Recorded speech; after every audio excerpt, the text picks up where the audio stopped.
Temos trabalhado, hoje é o sexto domingo, nessa série de mensagens cujo título é Respostas de Cristo às Perguntas dos Homens.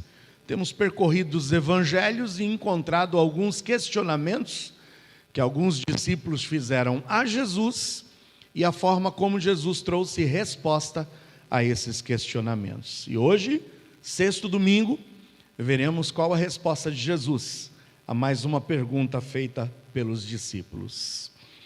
Primeiro eu quero te perguntar, quantos de vocês já se perderam? Vocês iam para um determinado lugar e acabaram errando o caminho. É ruim errar o caminho, perder o caminho. Pior ainda é quando você perde o caminho e tua esposa tinha te advertido antes, dizendo, olha, eu acho que você tinha que ter entrado ali. É ou não é? Aí piora a situação, porque quando a esposa fala entra e a gente não entra, e a gente resolve, por nossa cabeça dura, seguir adiante, e depois temos que reconhecer que estávamos errados, não é fácil, não é mesmo? Eu já me perdi, me recordo de uma vez, já contei para vocês, viajamos lá em 1996 para Pernambuco, dentro de um Gol quadrado que meu pai tinha. Meu pai tinha um Gol quadradinho, e para vocês terem uma ideia, em 1996, eu já era pai das minhas 3 filhas.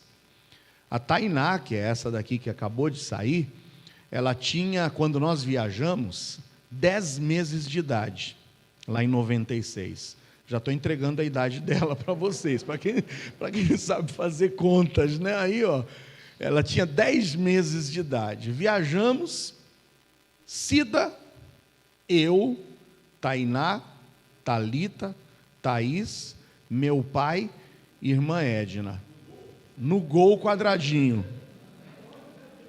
Era uma época, eu não sei se vocês se lembram dessa época, ninguém usava cinto de segurança, ninguém, te proibia de viajar com mais do que a capacidade limitada. Eu me recordo nessa época que eu tinha meu Fusca, como a criançada, depois do culto da igreja, às vezes iam almoçar lá em casa, as amigas das minhas filhas, e a gente colocava lá naquele buraco do Fusca atrás. Como a criançada gostava de andar naquele buraco do Fusca, não é? Isso, em cima do motor, atrás do banco traseiro. Lotava de criança ali. E assim a gente levava, tocava a vida. Nós fomos daqui para Pernambuco, gente. A gente ia revezando. Quando eu dirigia, aí meu pai vinha do meu lado, atrás ia a irmã Edna, Cida na outra ponta e as 3 crianças no meio. E aí depois meu pai vinha dirigir, eu ia para o outro lado e assim nós íamos. A gente tinha que recorrer ao famoso guia 4 rodas. Quem se lembra do guia 4 rodas, né? Você tinha que chegar, olhar antes qual era o trajeto, ver por qual rodovia, tinha que pegar um ponto de referência, uma cidade onde você teria que entrar, e assim ainda. Eu sei, meus irmãos, que nós erramos o caminho, perdemos uma entrada, e fomos perceber depois de ter rodado mais do que 120 quilômetros. Então você imagina, ter que voltar e com um conforto desse no Gol quadradinho do meu pai. Mas nos perdemos. Isso levou mais tempo, mais desgaste, porque não é bom se perder. Andar pelas ruas de São Paulo, você tinha que recorrer àquele guia de ruas, e não era fácil. Olha, nós éramos heróis. Quem dirigia nas ruas de São Paulo, tendo que olhar para aquele guia, aquele mapinha, nós éramos heróis, éramos parrudos mesmo, nada se compara. Ontem eu fui para Campinas com minha esposa. Eu fui pregar numa igreja, lá no bairro Parque Valença 2. Aí você chega, pega o celular, abri lá o Google Maps, coloquei o endereço, ele já me deu a rota, já me deu a previsão do horário de chegada, que foi exata, nem um minuto a mais nem a menos, não errei uma ruinha, chegamos, maravilha. Como que a gente sobreviveu tanto tempo sem GPS, gente? Eu não consigo entender. Hoje é difícil alguém se perder, mas já me perdi muito no passado. E você talvez já tenha se perdido. A Bíblia nos conta sobre uma ocasião em que os discípulos de Jesus demonstraram interesse em descobrirem qual seria o caminho que eles deveriam pegar, tomar, para que eles pudessem chegar até Deus. E Jesus lhes explicou qual seria o caminho. Jesus agiu como um GPS e disse: o caminho é este. Abra sua Bíblia no Evangelho de João, e para quem já matou a charada, vai lá para o capítulo 14, e nós vamos ler dos versículos 1 a 6. Evangelho de João 14, 1 a 6.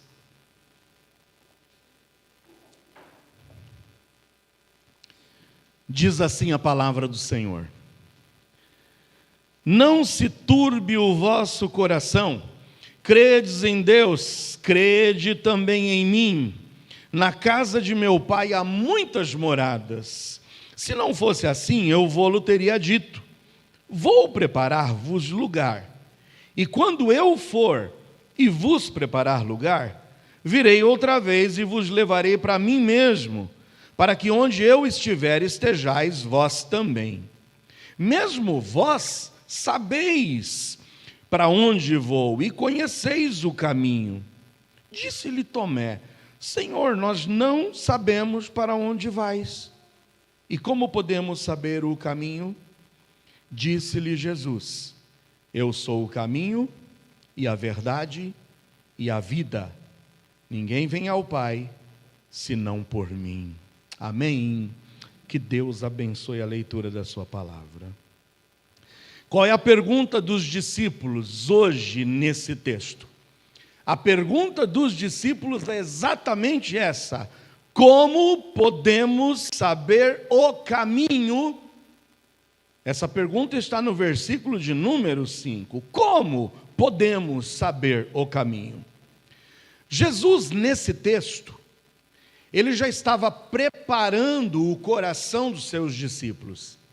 Ele estava preparando o coração dos seus discípulos para a sua partida. Já se aproximava o tempo em que Jesus seria entregue na mão dos malfeitores, seria sacrificado para que pudesse trazer o perdão dos nossos pecados. Ele seria sepultado, ressuscitaria ao terceiro dia e ascenderia aos céus. E Jesus já estava preparando o coração dos seus discípulos para essa sua despedida. A gente consegue imaginar em alguns textos, ainda no Evangelho de João, mas que antecedem o capítulo 14, em Jesus já nas entrelinhas, afirmando aos seus discípulos que a sua hora estava chegando. Volta comigo no capítulo 12. Olha o que está escrito em João 12, 5 a 8. Por que não se vendeu este unguento por 300 dinheiros e não se deu aos pobres? Esse evento se dá na casa de Lázaro, Maria e Marta, em Betânia. Foi logo após a ressurreição de Lázaro, que já estava morto há 4 dias, e Jesus o ressuscita. Jesus retorna a Betânia e agora vai cear na casa dessa família que ele tanto amava. Maria se prostra aos pés de Jesus e ela unge os pés de Jesus com um unguento de preço caríssimo. E aí Judas, que já não tinha boas intenções, ele olha para aquele suposto desperdício e ele diz exatamente isso: por que não se vendeu esse unguento por 300 dinheiros e não se deu aos pobres?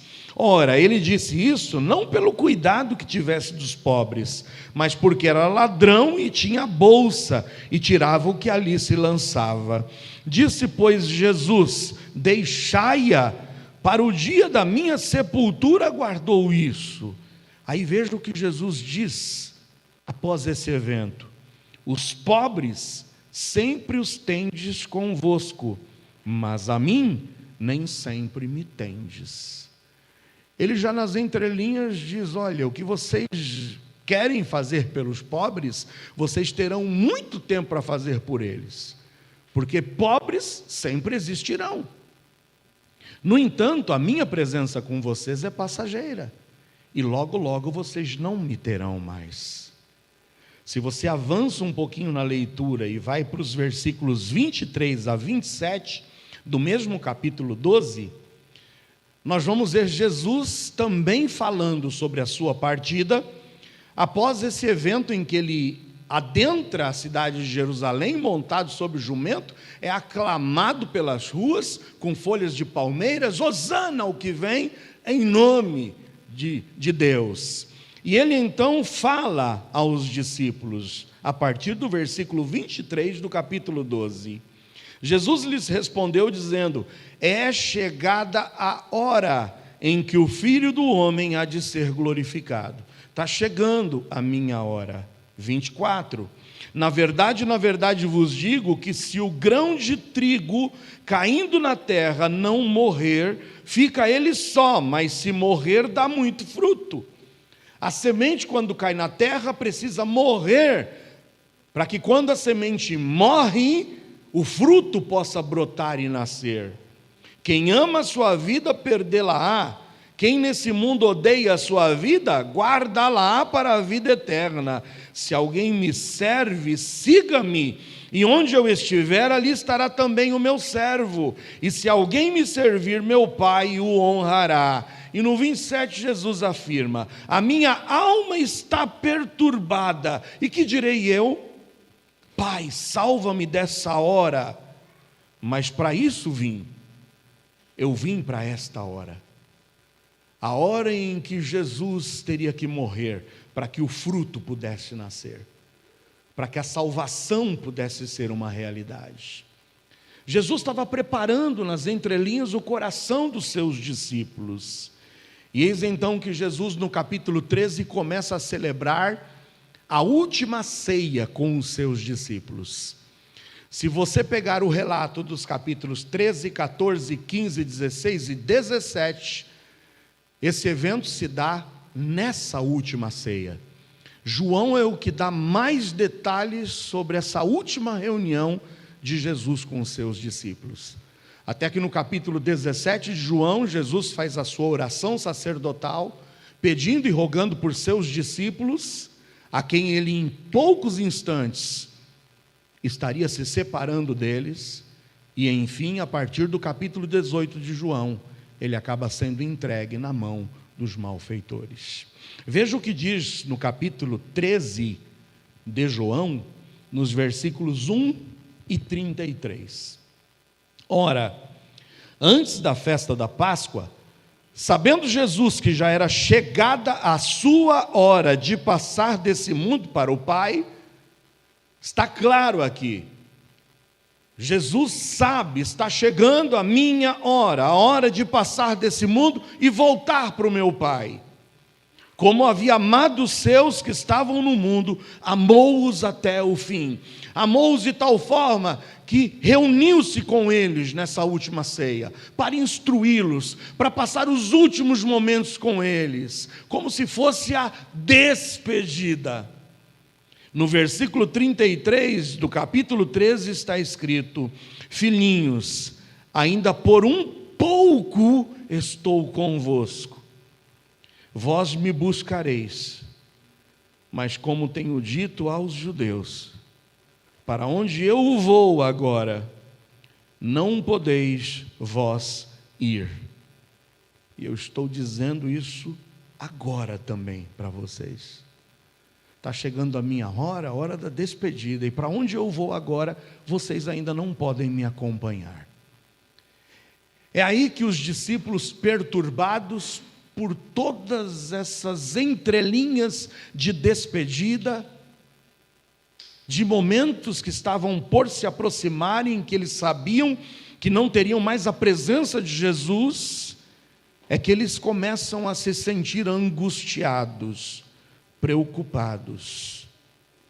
E Jesus então passa a ensinar-lhes no capítulo 14, preciosas lições, que eu gostaria que você e eu hoje nos apossássemos delas. Está com a Bíblia aberta no Evangelho de João 14? Nós vamos percorrer esses 6 versículos. Diante dos traumas dessa vida, diante da possibilidade da solidão a que nós somos submetidos, diante das nossas inseguranças e diante dos nossos problemas, nós precisamos direcionar os nossos olhos a alguém que possa nos socorrer. Alguém que de fato possa significar para a gente um chão firme, onde nós possamos nos apoiar. E esse alguém é Deus. Veja o que diz no versículo 1. Não se turbe o vosso coração. Credes em Deus. Diante das preocupações, diante das angústias, diante dos problemas, diante da solidão, diante das adversidades desta vida, você e eu precisamos crer em Deus. Jesus diz para os seus discípulos: não se perturbem, não se angustiem, não fiquem atemorizados, mas creiam em Deus. Irmãos, nós estamos atravessando tempos difíceis, angústias, adversidades, solidão, perdas de entes queridos, e nós muitas vezes estamos diante desses fatos amedrontados, pensando o que será da nossa vida sem o trabalho que nós acabamos de perder, sem a pessoa a quem nós fomos separados. E diante dessas situações que nos amedrontam, nós precisamos olhar para alguém que de fato pode nos socorrer, crer em alguém, apoiar a nossa fé em uma fé sólida, em alguém que de fato tem poder para nos dar segurança, e esse alguém é Deus. Quando eu olho para o Salmo de número 121, o salmista no Salmo 121, nos versículos 1 e 2, diz o seguinte: levantarei os meus olhos para os montes, de onde vem o meu socorro. E o próprio salmista afirma: o meu socorro vem do Senhor, que fez o céu e a terra. Amém ou não? O nosso socorro vem de Deus. Deus não nos abandona. Não se turbe o vosso coração. Jesus disse aos seus discípulos: credes em Deus. O salmista no Salmo 103 nos afirma algo glorioso e maravilhoso. O Salmo 103, diz o seguinte: bendize, ó minha alma, ao Senhor, e tudo o que há em mim, bendiga o seu santo nome. Bendize, ó minha alma, ao Senhor, e não te esqueças de nenhum de seus benefícios.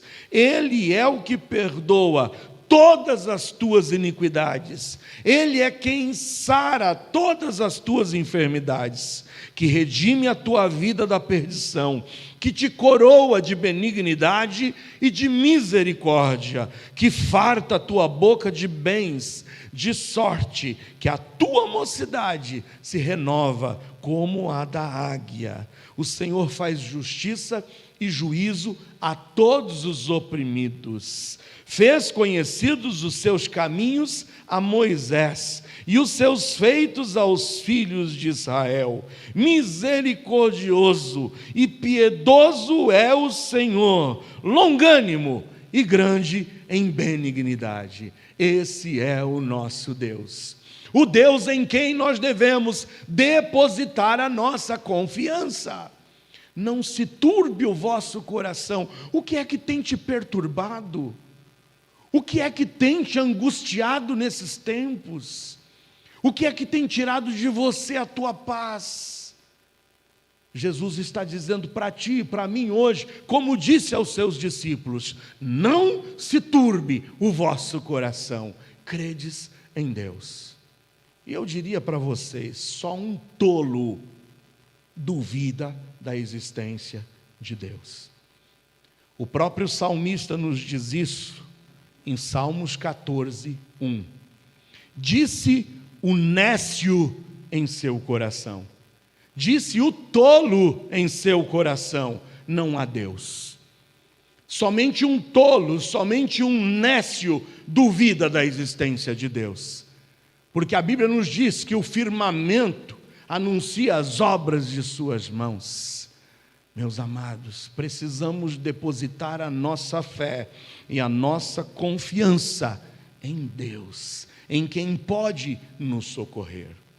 Por isso que, diante da loucura de alguém negar a existência de Deus, eu desafio vocês a, diante das suas preocupações, adiante de suas angústias, depositarem a sua fé em Deus, porque diante das preocupações desta vida, precisamos crer em Deus. Não se turbe o vosso coração. Credes em Deus. Mas em segundo lugar, a crença em Deus, ela deve nos acalmar. Por que a crença em Deus nos traz paz? Por que depositar a confiança em Deus pode trazer às suas angústias calma e paz? Porque a crença em Deus nos acalma, revelando que Ele, Deus, tem um lugar sendo preparado nos céus para nós. As angústias do tempo presente não hão de se comparar com a glória que a gente vai ter no porvir. Jesus acalma o coração dos seus discípulos, dizendo: não se atemorizem, creiam em Deus. Porque essa fé em Deus deve acalmar o nosso coração, revelando que Deus tem um lugar sendo preparado para cada um de nós. E é um lugar onde Ele deseja que você e eu vivamos a eternidade com Ele. E esse lugar se chama céu. É isso que ele diz no versículo 2 do capítulo 14 de João. Jesus diz: na casa de meu Pai há muitas moradas. Uau! Na casa do meu Pai, na casa de Deus, para onde eu vou, existem muitas moradas. Como é bom, irmãos, como é maravilhoso sabermos que Deus tem um empreendimento vasto. Nosso irmão Paulinho hoje aqui compartilhou a bênção. Pastor, conquistamos lá, compramos, adquirimos, vamos pagar, é claro, ainda, mas a nossa casa. Eu perguntei: tem churrasqueira? Ele falou: lá no condomínio tem. Então, você tem ideia de quantos apartamentos tem nesse empreendimento? Uns 300. Você pode dizer, Paulinho poderia dizer: no meu condomínio tem muitos apartamentos, cerca de 300. Jesus afirmou: na casa de meu Pai há muitas moradas. Tem muitas casas, tem muitos lugares dispostos para receber muitas pessoas, mas muitas pessoas. As preocupações do nosso dia a dia deveriam nos acalmar quando a gente olha para Deus e sabe que a fé em Deus nos faz vibrar diante da certeza e da segurança de que o nosso socorro vem dEle.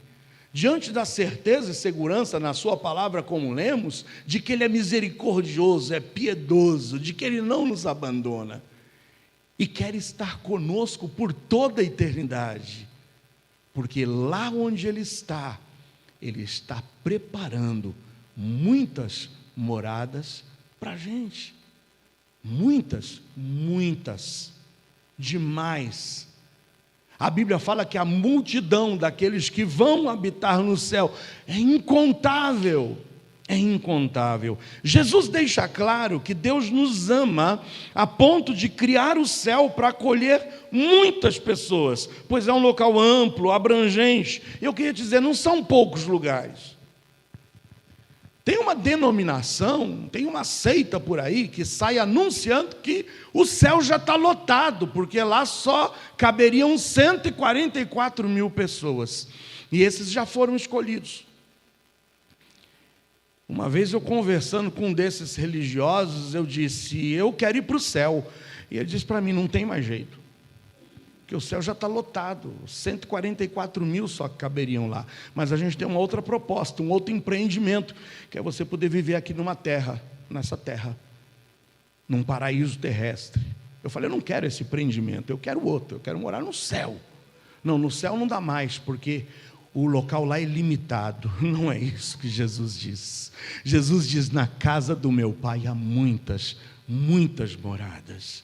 Não é limitado, é para todos, cabem todos quanto quiserem. Olha o que a Bíblia diz em Apocalipse. A Bíblia descreve um pouco da maravilha que é o céu, a morada de Deus. Olha em Apocalipse 21, vai comigo até Apocalipse 21, mas sempre guarda o dedinho em João 14, tá bom? Que a gente vai voltar para João 14. Apocalipse 21, de 1 a 4, olha só um pouquinho do panorama desse lugar maravilhoso, preparado por Deus. E vi um novo céu, eu vi uma nova terra, porque já o primeiro céu e a primeira terra passaram, e o mar já não existe. E eu, João, vi a santa cidade, a nova Jerusalém, que de Deus descia do céu, adereçada como uma esposa ataviada para o seu marido. E ouvi uma grande voz do céu que dizia: eis aqui o tabernáculo de Deus com os homens, pois com eles habitará, e eles serão o seu povo, e o mesmo Deus estará com eles, e será o seu Deus, e Deus limpará de seus olhos toda a lágrima, e não haverá mais morte, nem pranto, nem clamor, nem dor, porque já as primeiras coisas são passadas. Oh, meus amados, estar na presença de Deus significa estar ausente de sofrimentos, de tristezas, de limitações, de enfermidades, de dor, de choro, de pranto. Nessa vida nós temos chorado muito pelas angústias, pelas perdas, pelas separações, pelas vezes que nos perdemos, mas a Bíblia diz que o céu é um lugar maravilhoso. Eu me recordo de um canto que cantava quando era criança, que dizia: o céu é um lugar maravilhoso, cheio de glória e gozo, lá hei de ver o meu Salvador. O céu é um lugar maravilhoso. Esse é o lugar que o Senhor tem preparado para os seus filhos, para os salvos, onde não mais haverá tristeza, onde não mais lágrimas serão derramadas, onde o corpo não sofrerá mais com as limitações dessa vida. Esse é o lugar que Deus tem preparado. Estar na presença de Deus é estar no único lugar possível onde nós podemos ter alegria perene e eterna.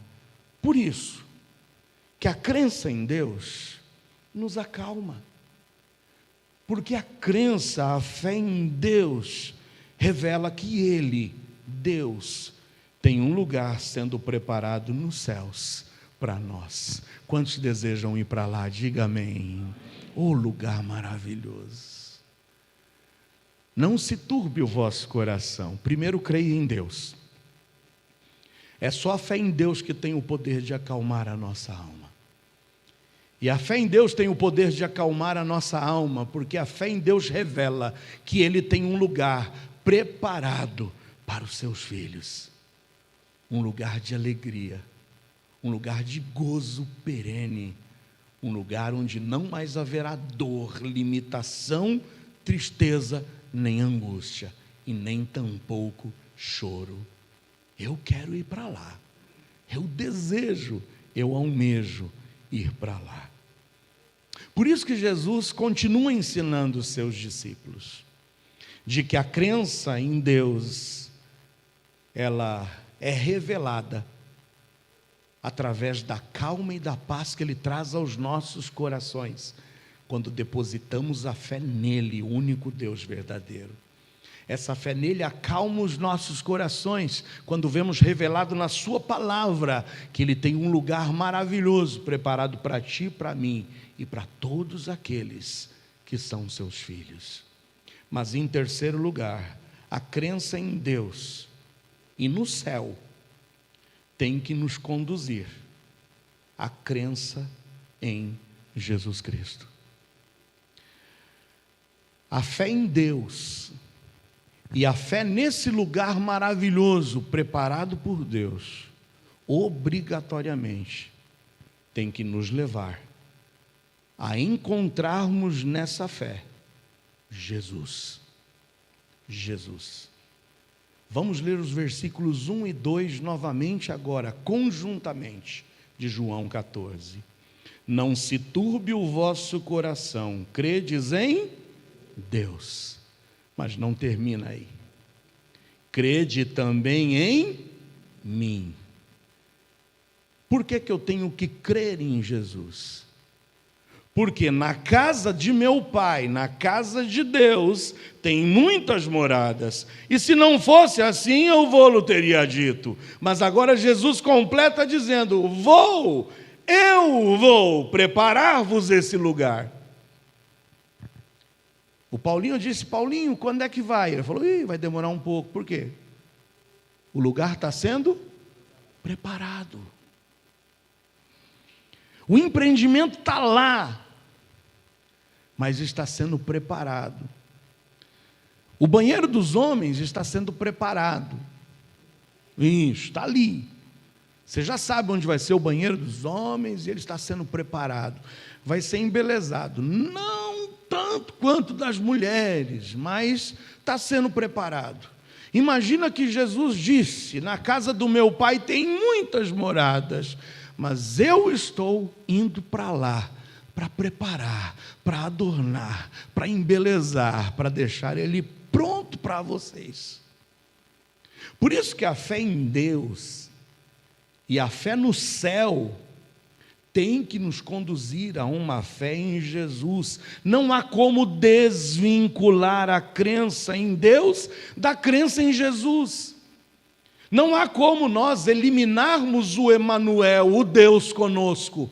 Não há como tirarmos de cena Jesus, o homem que fez-se carne, porque nos amou.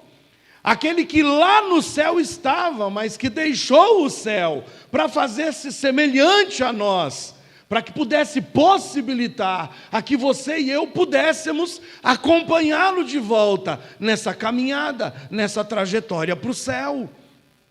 A fé em Deus sem a fé em Jesus é uma fé manca, incompleta, inoperante, porque a pessoa de Jesus é indispensável para a tua e para a minha salvação. Em Colossenses 1, 16 a 18, a Bíblia diz o seguinte: porque nele, em Jesus, foram criadas todas as coisas que há nos céus e na terra. Em Jesus foram criadas todas as coisas que há nos céus e na terra, visíveis e invisíveis, sejam tronos, sejam dominações, sejam principados, sejam potestades. Tudo foi criado por Ele e para Ele, e Ele é antes de todas as coisas, e todas as coisas subsistem por Ele, e Ele é a cabeça do corpo, da igreja, é o princípio e o primogênito dentre os mortos, ou seja, o primeiro que morreu e ressuscitou para nunca mais morrer, para que em tudo tenha a preeminência. A crença em Deus, que não leva a uma revelação de Jesus Cristo, é uma crença impotente, incompleta, inoperante, pois Jesus é peça indispensável na elaboração dessas moradas, bem como peça indispensável como condição para que lá estejamos. Não se turbe os vossos corações, creiam em Deus. Quantos aqui creem em Deus? Diga amém. A crença em Deus nos acalma, porque revela que Deus tem um lugar preparado para nós nos céus. Quantos creem no céu? Diga amém. Só que essa fé em Deus e a fé no céu tem que nos levar de forma inequívoca a pessoa de Jesus. Por isso que Jesus disse: creia em Deus, mas creia também em mim. Fé sem Jesus não te levará ao céu. Fé sem Jesus não te levará à presença de Deus. Em Filipenses 2, 5 a 11, tem um texto maravilhoso. Eu vibro com esse texto. Diz o seguinte, Filipenses 2, 5 a 11: de sorte que haja em vós o mesmo sentimento que houve também em Cristo Jesus, que sendo em forma de Deus, não teve por usurpação ser igual a Deus, mas esvaziou-se a si mesmo, tomando a forma de servo, fazendo-se semelhante aos homens, e achado na forma de homem, humilhou-se a si mesmo, sendo obediente até a morte e morte de cruz. Por isso também Deus o exaltou soberanamente e lhe deu um nome que é sobre todo o nome, para que ao nome de Jesus se dobre todo o joelho dos que estão nos céus e na terra e debaixo da terra, e toda língua confesse que Jesus Cristo é o Senhor, para a glória de Deus Pai. Não há como pensarmos no céu sem não pensarmos em Jesus. Por isso que a crença em Deus e a crença no céu tem que nos conduzir à crença em Jesus. Quarto, a crença em Deus e em Jesus nos apresenta o único caminho que nos leva a Deus e ao céu. E sabe quem é esse caminho? Jesus Cristo. Quando cremos em Deus e cremos que há um céu, a crença em Deus e no céu nos levam à pessoa de Jesus e nos levam a concluir e a sabermos que só existe um único caminho que pode nos levar aos céus, e esse caminho é Jesus. João 14, 4, 5 e 6. Mesmo vós sabeis para onde vou, e conheceis o caminho. Disse-lhe Tomé: Senhor, nós não sabemos para onde vais, como podemos saber o caminho? Vocês não sabem para onde eu vou? Eu vou para o Pai, eu vou para o céu, e eu quero que vocês saibam e tenham convicção plena, versículo 6, de que eu sou o caminho, eu sou a verdade e a vida. Ninguém vem ao Pai senão por mim. Ninguém chega a Deus a não ser por Jesus. Ninguém chega ao céu a não ser por Jesus. É isso mesmo. Jesus não é um dos caminhos. Jesus é o caminho que nos leva aos céus. Amém ou não? É o único. Não há outro. Em 1 de Paulo a Timóteo 2, 5 e 6, Paulo diz o seguinte, 1 de Paulo a Timóteo 2, 5 e 6, há um só Deus e um só mediador entre Deus e os homens, Jesus Cristo, homem, o qual se deu a si mesmo em preço de redenção por todos, para servir de testemunho a seu tempo. A crença em Deus e a crença em Jesus nos apresenta o único caminho que nos leva a Deus e ao céu. E esse caminho é Jesus. Por isso que, em quinto lugar, eu quero te afirmar hoje que a crença em Deus e no céu tem que nos conduzir à igual crença no retorno pessoal de Jesus. Note mais uma vez, quando cremos em Deus, cremos no céu e assumimos que Cristo é o único que pode nos levar aos céus, essa fé revela um ponto crucial: quando Ele nos levará para lá. E é aí que ele diz que isso será anunciado por sua volta, por seu retorno pessoal.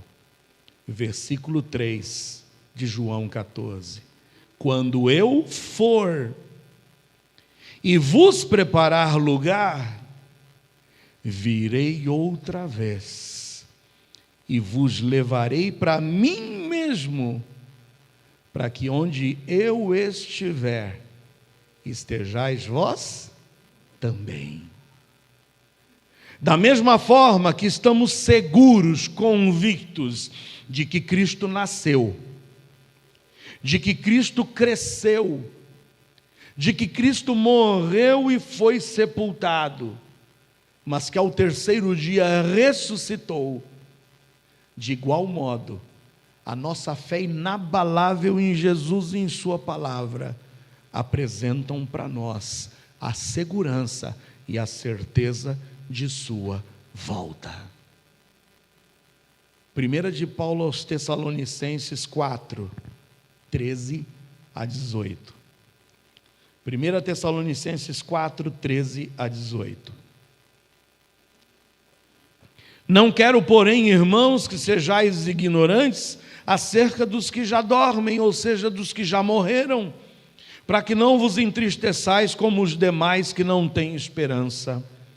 Porque se cremos que Jesus morreu e ressuscitou, assim também aos que em Jesus dormem, ou seja, aos que em Jesus morreram, que depositaram a fé em Jesus, que creram no sacrifício de Jesus, Deus os tornará a trazer com Ele. Dizemos-vos, pois, isso pela palavra do Senhor, que nós, os que ficarmos vivos para a vinda do Senhor, não precederemos os que dormem ou os que já morreram, porque o mesmo Senhor descerá do céu com alarido e com voz de arcanjo e com a trombeta de Deus, e os que morreram em Cristo ressuscitarão primeiro. E nós, os que ficarmos vivos, seremos arrebatados juntamente com eles nas nuvens, a encontrar o Senhor nos ares, e assim estaremos sempre com o Senhor. Portanto, consolai-vos uns aos outros com estas palavras.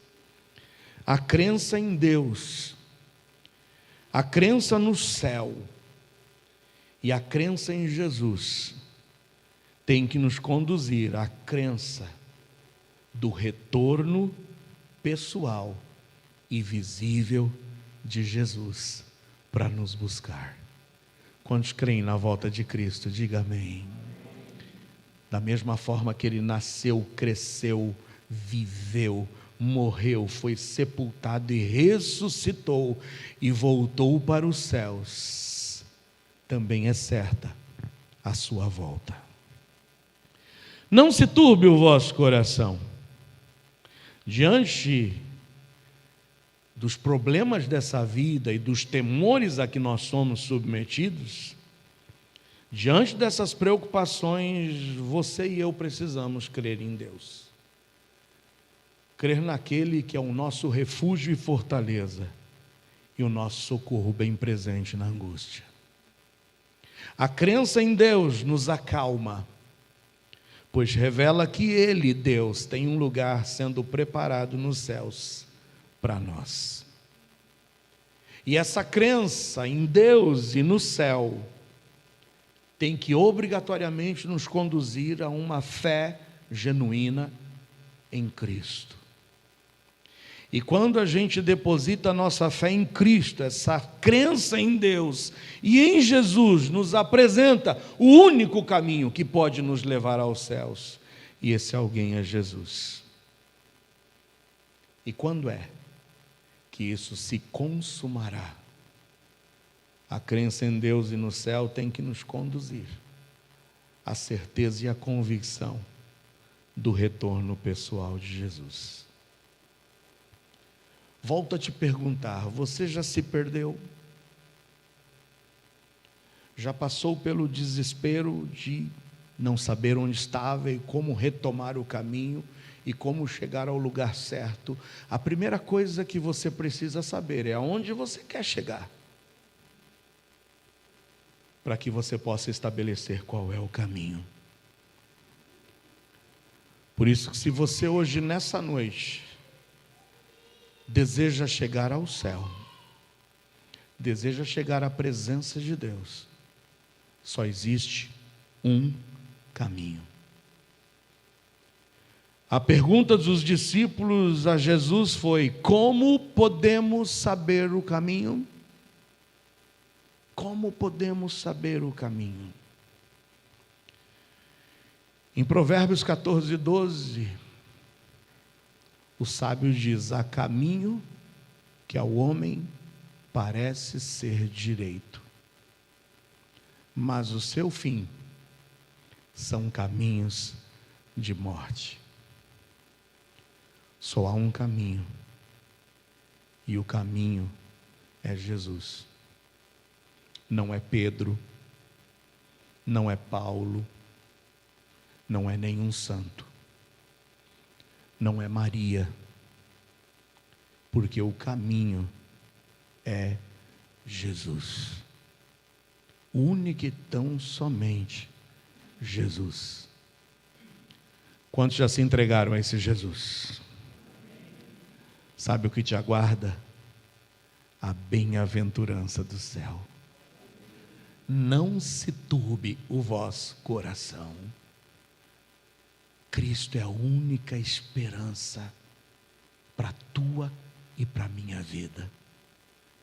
Cristo é a única esperança, e esperança sólida e firme, de que a fé depositada na cruz do Calvário nos levará à certeza do céu. Cristo é aquele que nasceu, cresceu, viveu, morreu, foi sepultado, ressuscitou ao terceiro dia, subiu aos céus e disse: eu virei outra vez, para que onde eu estiver, estejais vós também. O céu é promessa de Deus para todo aquele que crê em Cristo como Salvador. Eu vou para lá, eu quero ir para lá, eu almejo ir para lá.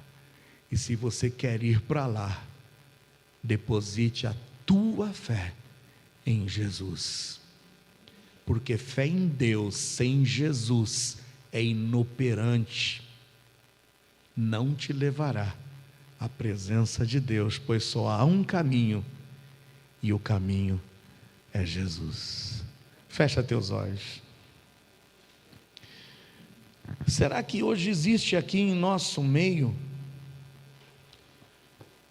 alguém que talvez faria a mesma pergunta de Tomé: Senhor, não sabemos para onde o Senhor vai, como podemos saber o caminho? E Jesus está dizendo para ti hoje aqui: eu sou o caminho, eu sou a verdade, eu sou a vida. Será que há alguém aqui hoje, nessa noite, que ainda não tem certeza de que vai para lá, para o céu?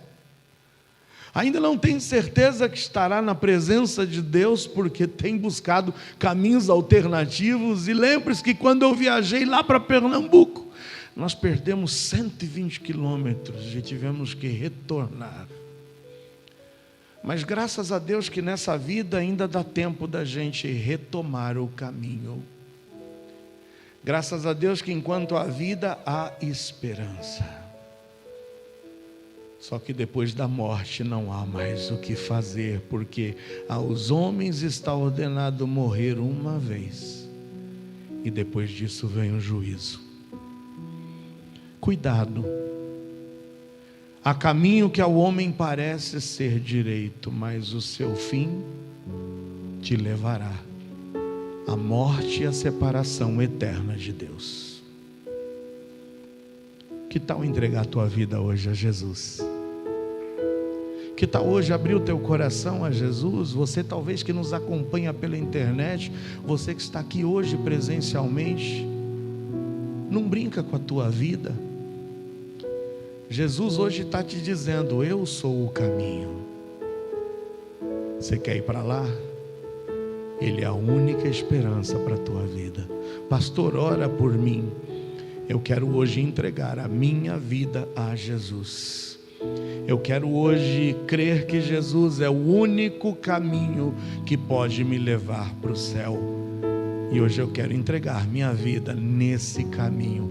Eu não quero me perder nessa vida em caminhos que me levarão para a destruição, mas eu quero hoje o caminho certo, o único caminho. Eu quero Jesus.